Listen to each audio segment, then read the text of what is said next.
Ciao a tutti ragazzi, io sono Matteo Valenza. Oggi proviamo a vedere Hyundai Ioniq contro Tesla Model 3 Standard Range. Io guiderò la Standard Range e Giulio, oggi tu sarai protagonista. Sarai protagonista. Tu guiderai la Ioniq.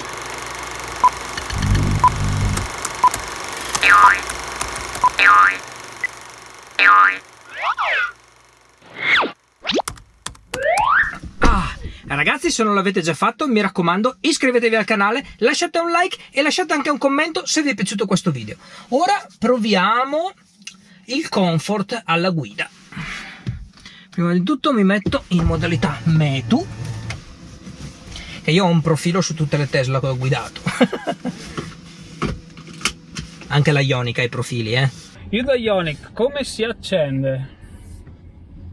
Allora, io sono 2 settimane che guido Hyundai Ioniq. Era già accesa. Prendere in mano una Tesla dopo 2 settimane per me e per come mi sono abituato è una novità. Io ho impostato lo sterzo in modalità comfort, quindi dovrebbe essere più morbido, ma sento già da subito che è un po' più duro di quello della Ioniq. Visibilità posteriore, noto subito tramite lo specchietto retrovisore, molto migliore della Tesla, forse grazie al vetro che hanno aggiunto su quest'auto. Ho scelto inoltre questa strada di paese, nel mio paese, perché è un po' piena di tombini, di buche, la strada è un pochino sconnessa e vi devo dire che sembrerebbe che le sospensioni di Tesla Model 3 siano parecchio più dure. Probabilmente anche il cerchio, essendo da 18, questa monta i cerchi da 18 aero, probabilmente anche i cerchi e le ruote più larghe rendono la macchina un pochino più rigida. Per quanto riguarda invece l'accelerazione, devo dire che ha molta più birra la Standard Range Plus. I sedili sono, credo, più comodi quelli di Hyundai Ioniq. Questi sono un pochino più duretti. Hyundai Ioniq ha i sedili in tessuto, questa invece ha i sedili in pelle. Sono tutti e due, in tutte e due le versioni sono riscaldabili. Come auto sportiva direi che sembra meglio la Model 3. Da quando premo a quando risponde sembra un po' in ritardo. Il fatto che qui davanti non ci sia il contachilometri un po' mi urta, devo dire la verità. Il fatto che non si possa regolare il poggiatesta è un po' fastidioso. Io su Ioniq addirittura l'ho tolto, perché su Ioniq si può addirittura togliere il poggiatesta. Il volante è un po' fino e super mollo. Forse è un'impostazione di Matteo perché lui li vuole molli. Ma è un po' fino, un po'... Ragazzi, secondo me come guidabilità è meglio la Ioniq. Vince facile secondo me. Più morbida, lo sterzo curva di più, le buche si sentono di meno, il rumore è un po' meno quello percepito su Ioniq. Le sospensioni sono super comode. Però vabbè, Tesla Model 3 ha una birra molto diversa, cioè ha un'accelerazione, si sente anche il retrotreno di Tesla Model 3 Standard Range che va, le ruote slittano quando si accelera tutto in curva. Però per fare un viaggio sicuramente Ioniq è molto più comoda. Madonna, se curva sta macchina, ma che roba! Porco cane! Quella è... Minchia!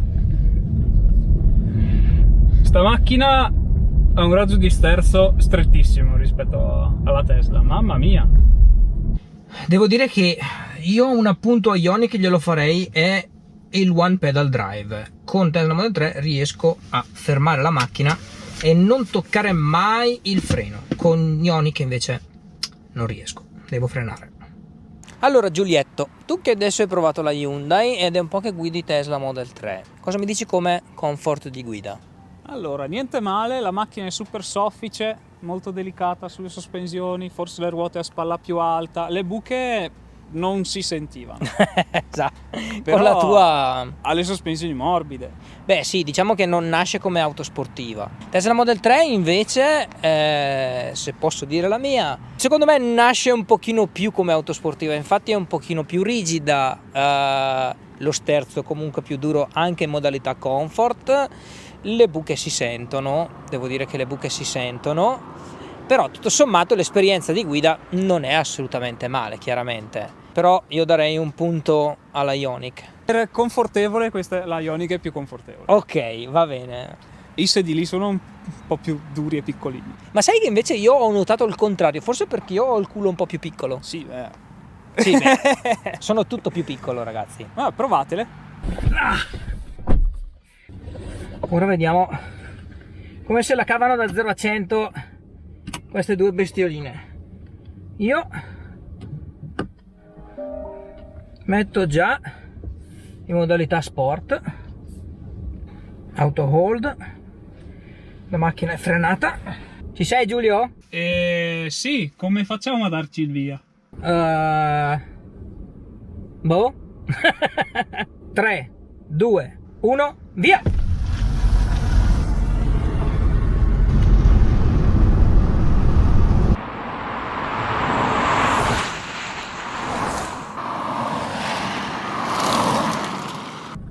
Ok, beh, abbiamo visto che la Model 3 è più veloce.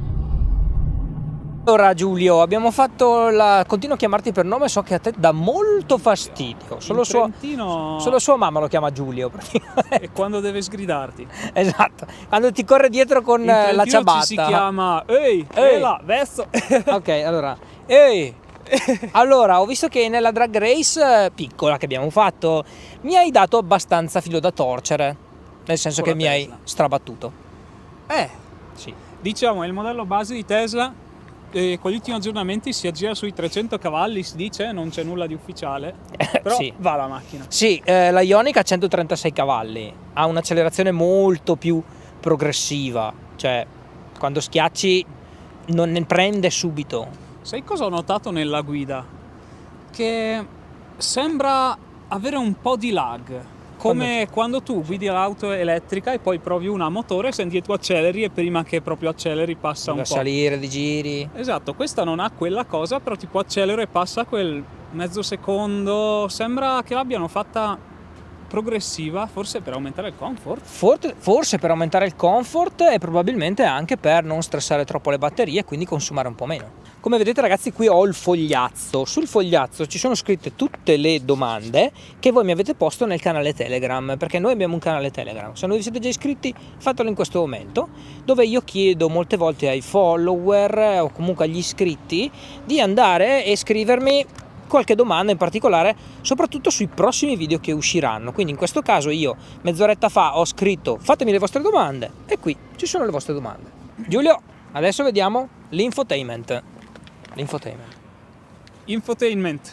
Già era difficile accenderla perché c'ha il tasto start and stop. Lo so. Sulla mia...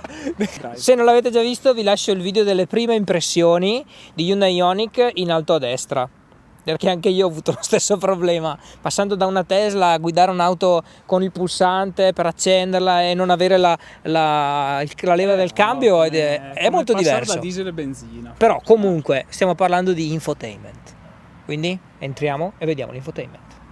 Ma non lo devo fare io, lo devi fare tu. Cosa?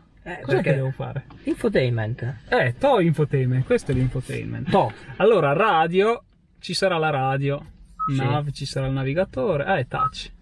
È touch. Tipo, beh, il condizionatore dedicato è comodo, Su Tesla devi sempre premere un tasto e poi fare l'azione. Solo per disattivarlo puoi tenere premuto un tasto, ma sta roba è bella. È anche carino, no? Fa stra premium che sia tutto schermo. Tutto touch. Se io voglio vedere la mappa. Sì. C'è scritto mappa. Ma non l'ho visto, ho visto. Boh, per te è già finito l'infotainment? Boh, cos'è che c'ha? Non c'è Spotify, non c'è TuneIn, non ci sono i podcast. No. Fai tutto con il cellulare. Però qui c'è Android Auto e Apple CarPlay. Non male, non l'ho mai usato e non ho il cavo con me. No. E sul Funziona CarPlay solo con puoi il cavo. usare Spotify. Sì. Usa internet del telefono, immagino. Sì. Avere qualche servizio di streaming integrato probabilmente sarebbe veramente... Ma non lo aggiungeranno, sai perché? Plus. Perché dovrebbero venire e aggiungerti un bottone. No, in realtà Super vedi Spotify. questa stellina, tu la puoi impostare l'applicazione che vuoi. Io in questo momento la stellina ho impostato questa visione, che è la visione del veicolo elettrico. Questa è quella di default, che comunque puoi modificare. Sono tutti widget che tu puoi trascinare dentro. Ah sì? Sì. Ah. E quindi uno se lo imposta come vuole. Sarebbe bello averlo anche in Tesla questa cosa qua. Beh, Sì, avere il per volume persone così, normali avere il volume così è comodo. È comodo. È comodo, sì. A parte l'infotainment abbiamo anche un volante che ha un sacco di cose. Pronuncia un comando. Trova Multisala Oz Brescia. 25 risultati trovati. Pronunciare il numero di riga. 1. L'utente verrà guidato verso la prima destinazione dell'elenco. Grazie.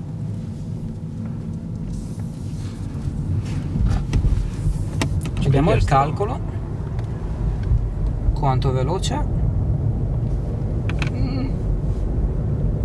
Sì, dai, soddisfacente. Ora uscire dalla rotatoria. Hai sentito? Hai sentito cosa ti ho detto? Entrare nella rotonda, uscire adesso è una cosa che con il Tesla non fa. Matteo, Sì. dice con quanta batteria arriverai? Allora, qua ci sono un po' di informazioni. Ti dice a che ora arrivi, quanto ci vuole, quanti sono i metri o i chilometri che ti mancano, quanto tempo e volendo ti dà anche il traffico, ti dà anche le informazioni del traffico. Però non ti dice con quanta batteria arriverai. Se tu guardi qui davanti, cioè ci vogliono 10,2 km per arrivare a destinazione e hai ancora disponibili 233 km. Ah, così lo fa. Sì, lo fa così. Te lo dice sul display davanti. Ah, ok. Eccoci nuovo in Tesla e sì, è proprio più bassa come posizione di guida. Assolutamente molto più bassa, sì. Vediamo il navigatore. Ti ricordo che è in inglese il mio. Navigate to Rome. Navigate to Rome funziona. Rome. Ok, premiamo pulsante. Ok. Non c'è un assistente volendo che ti dice cosa devi fare, risultati trovati, eccetera. No, prende il primo. Prende il primo. Da WhatsApp fai E gliela condividi mandi. a Tesla e la macchina va. Anche con l'app di Hyundai c'è una roba del genere. Ah sì? Sì, Secondo me è la feature più bella di queste macchine. sì. È proprio una Però figata. con quella di Tesla puoi condividere la posizione e la manda in automatico a Tesla. Con Blue Link, che è l'applicazione di Hyundai, tu praticamente devi entrare in Blue Link, cercare la posizione sulla mappa e poi da lì la puoi inviare alla macchina. È diverso, però funziona uguale. E noi entriamo nella roundabout Comunque una cosa che fa il navigatore Tesla e che ti dice con quanta batteria e arrivi. ti dice anche dove caricare, per quanto caricare. Now enter Esatto. the roundabout and take the second exit. Il navigatore di Ioniq invece ti dice, a parte quello che abbiamo già visto, ma ti dice sempre quali sono le stazioni più vicine. Sempre, in tutti i momenti, ti dice che c'è una stazione di ricarica a 3 km. E volendo tu clicchi e ti porta direttamente. Allora io direi che un punto lo diamo a Tesla Model 3. Mezzo punto glielo darei comunque a Hyundai Ioniq. Mezzo punto. Tu cosa dici? Va bene così. Quindi allora Drag Race l'ha vinta la Tesla Model 3. Infotainment, non abbiamo ancora dato un voto sull'infotainment. Aspetta. Infotainment non possiamo non dare. C'è Spotify, Infotainment... c'è TuneIn, c'è il karaoke, ragazzi, c'è Netflix che puoi usare solo da parcheggiato. Ok, non diamo i punti allora. Non diamo i punti. Non c'è Apple CarPlay, Android Auto. Non però... c'è Apple CarPlay, Android Auto. Vabbè. Però non ne senti il bisogno, sinceramente. Esatto. Allora bene, ora possiamo parlare degli ADAS. Allora, entrambe le macchine sono dotate di sistemi ADAS di alto livello.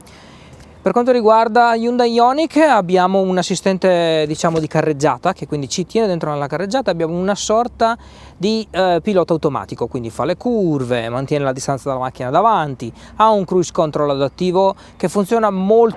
L'autopilot di Tesla è sì molto avanzato, il problema è che ogni tanto sfolla, tipo ogni tanto pianta delle inchiodate potenti, che è il famosissimo phantom braking, e a volte potrebbe anche essere pericoloso. Direi che comunque quello di Tesla risulta ancora più evoluto, perché comunque vedo le macchinine, comunque l'autopilot, diciamo, viene descritto molto meglio.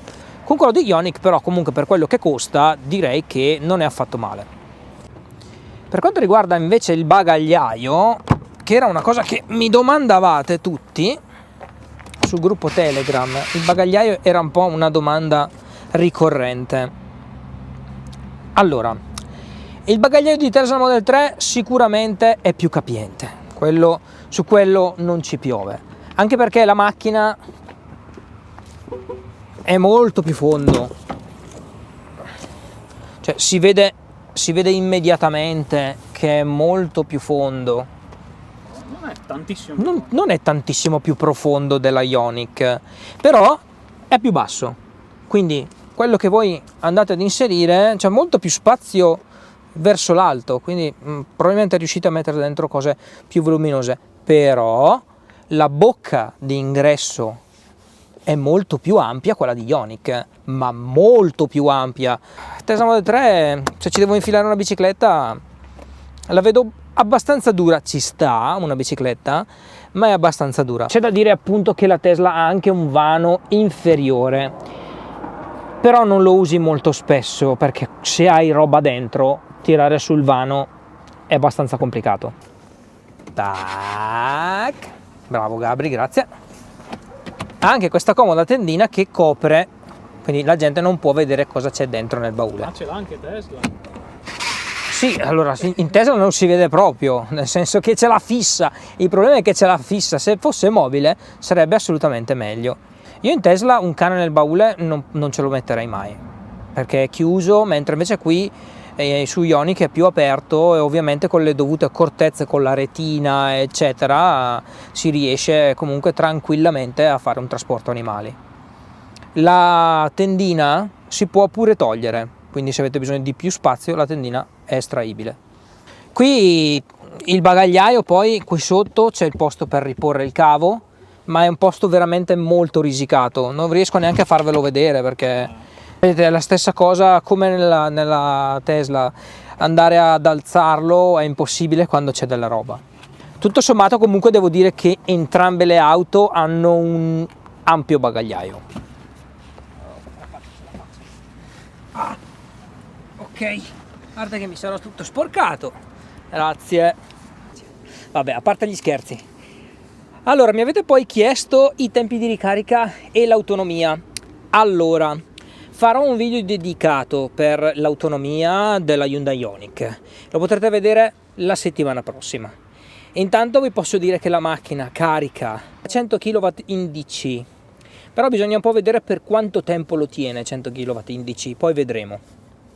Poi ha invece un onboard charger da 7,4 kW in AC, che per una casa normale non è assolutamente male. Chiaramente il Tesla Model 3 qui vince facile, perché le velocità di ricarica di Tesla Model 3 sono più alte, però c'è anche da dire che il Tesla Model 3 ha una batteria più grossa. Qui abbiamo una 34 kW, 38 kW, mentre invece Tesla Model 3 ha una 54 kW, quindi un pochino di più.